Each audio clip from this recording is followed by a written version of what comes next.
I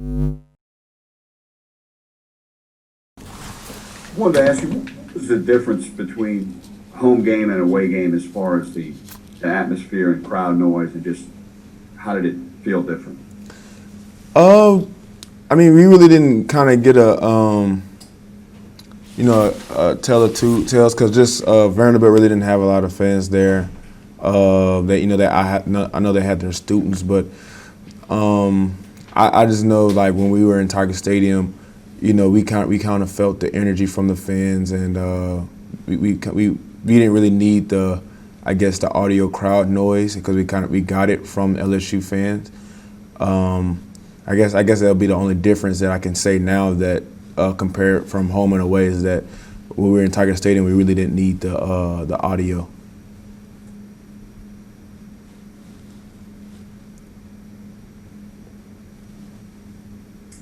What's up, Jacoby? I know nothing's decided yet, but we have another hurricane in the Gulf. I'm sure you're probably a little used to it by now. Mhm. But does it affect the players at all? Is it something that you guys talk about, speculate, whatever? And I guess just your thoughts on if this game has to change location or time. I mean, there's not anything that we're focused on pertaining to the game plan. Of course, we're worried about our families and making sure everything's okay. Outside of football, but when it comes to the game and where we're going to play, that's something that we're not going to worry about. There's something that Coach O is going to tell us, and if we got to travel on Friday to Missouri, that's something that we're going to do. But I don't think that's going to affect how we're going to prepare for this game.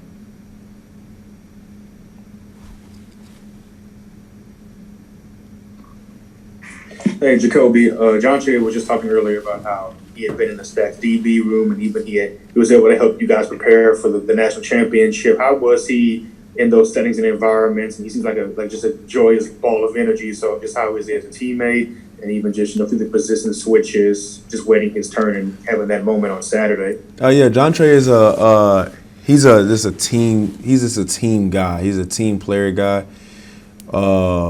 He's always willing to do what's best for the team. I mean, coming from Lutcher, he was a quarterback and he signed on as a DB. So right there, that was a position change, and a lot of guys don't do that. And then when he felt that he can get more playing time at receiver, he went to receiver.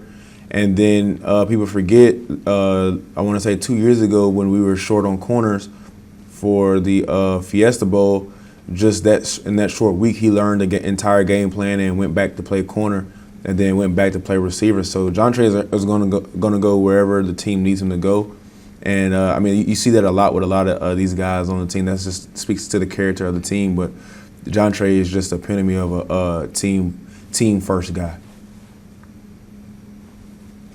Hey, Jacoby. I was just wondering if you could tell us maybe a little bit of an early kind of scouting report of what you guys have seen on film of Missouri. They like a lot of motions, a lot of splits. I mean, just what are your, I guess, early impressions of your preparation for this? The things that I get from Missouri is just like you said, they do a lot of motions. They do show you a lot of eye candy stuff. So the big thing, especially with the young guys, is eye discipline. You don't want to be looking at the motions and looking at the backfield, because sometimes they run orbit motions and fly motions just to run a simple outside or inside zone play. But what those motions do is get you out of your gap, get you out of position, and they hit something and they run something. Kind of basically very, very simple. It kind of reminds me of kind of what Auburn does with Gus Malzahn. I think the offensive coordinator actually coached with him, so it's kind of similar in that type of sense. Yeah, Jacoby, Ron Higgins, Tiger Rag. Can you talk about this? Whose idea was it for the Tigers United patch, and what does it mean to have that on your jersey? Matter of fact, I think that idea came from Greg Stringfellow. I think that's one of his ideas to put it on there. I think that's something that the administration came up with to put it on our jerseys, and they let us pick out like the font and the color and stuff like that. So that was pretty cool. But it means a lot. It kind of just shows how the administration is kind of getting behind the student athletes on what we're trying to do and what we're trying to accomplish with social injustice and the other things that's going on in society. So for them to come up with the idea to put that on our jersey, which our jersey is very traditional, and we always wear the white jersey. So for them to want to edit it, if you will, and put that type of patch on there means a lot.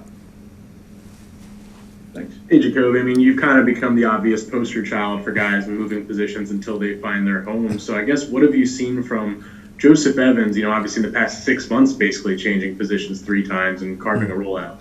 Yeah, I mean, when he was going back and forth, I kind of messed with him and just kind of try to keep his head up, because I knew exactly what he was going through and what he was thinking. So so it's always kind of a little bit of a pleasure of mine to see Joe make a play. When he got his first sack against Vanderbilt and he was making tackles and all like that, it's kind of it's pretty cool watching that happen, because he just kept his head down and he worked, he moved because we were short on offensive linemen, and then he was asked to move again because we were short on defensive linemen, and now he's carved out some playing time in the rotation, and now he's making plays. So it's always a good thing to see a team first guy or a team first player make plays on Saturdays. Hey, Jacoby, this is Josh Sibley with Louisiana Gridiron Football. What's it like? What's the excitement level like with Eli and Derek, and watching those guys battle each other out for interceptions and pass breakups each week? It's pretty cool. I mean, I think Elias has learned a lot from Derek, and he's just applying that on Saturday. I think he really put a really full good game together this second week here. But I think all that speaks to their coach, Core Raymond. I mean, at the end of the day, when you see multiple guys come in here and make plays like that, you got to look at the coach, because I mean that's really the constant year in, year out. And I think you got to give a lot of credit to Coach Raymond for that.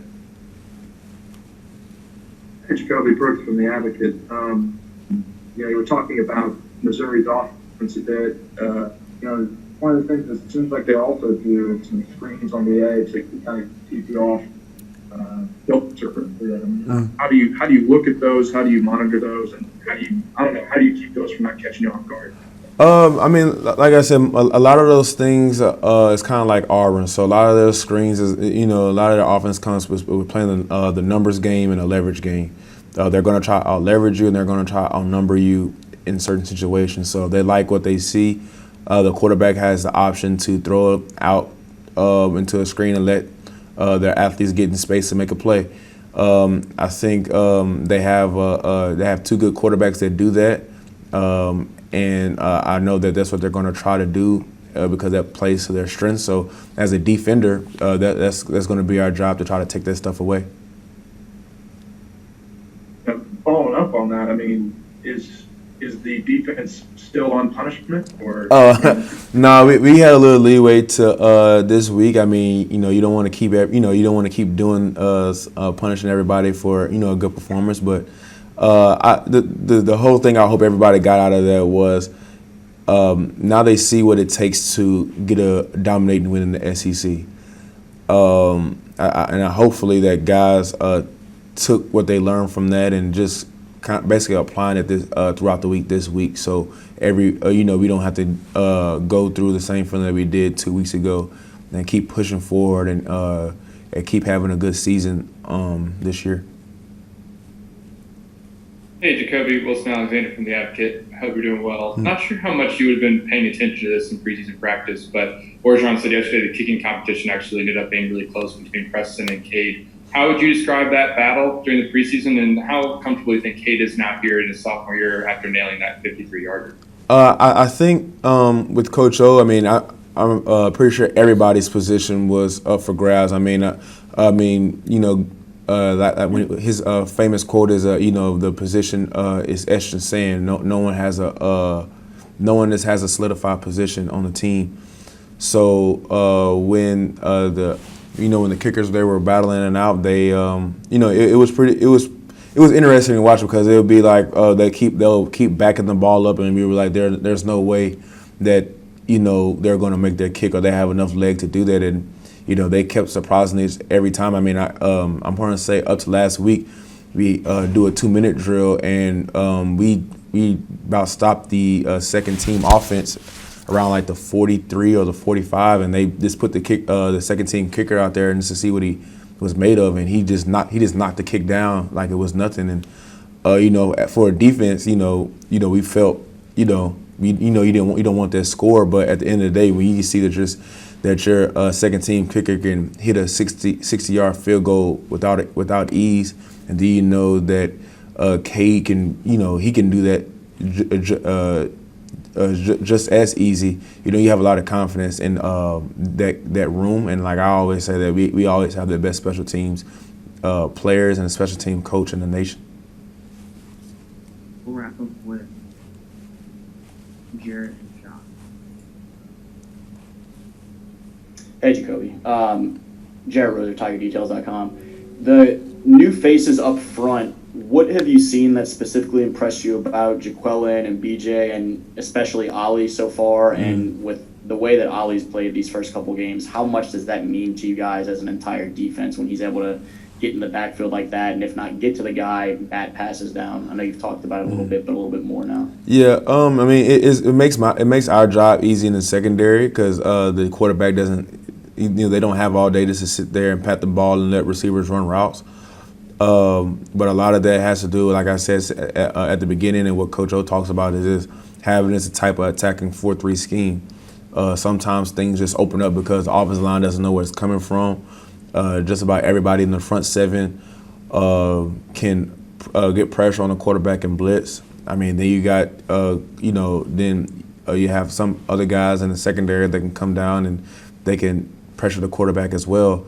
So it's hard going in trying to, you really can't just circle just one guy or two or three guys of just getting pressure on the quarterback or sacking the quarterback because you have 9 to 10 guys on defense that can do that. So schematics, it really helps not only the D-line stat-wise, but also helps the secondary when it comes to covering as well.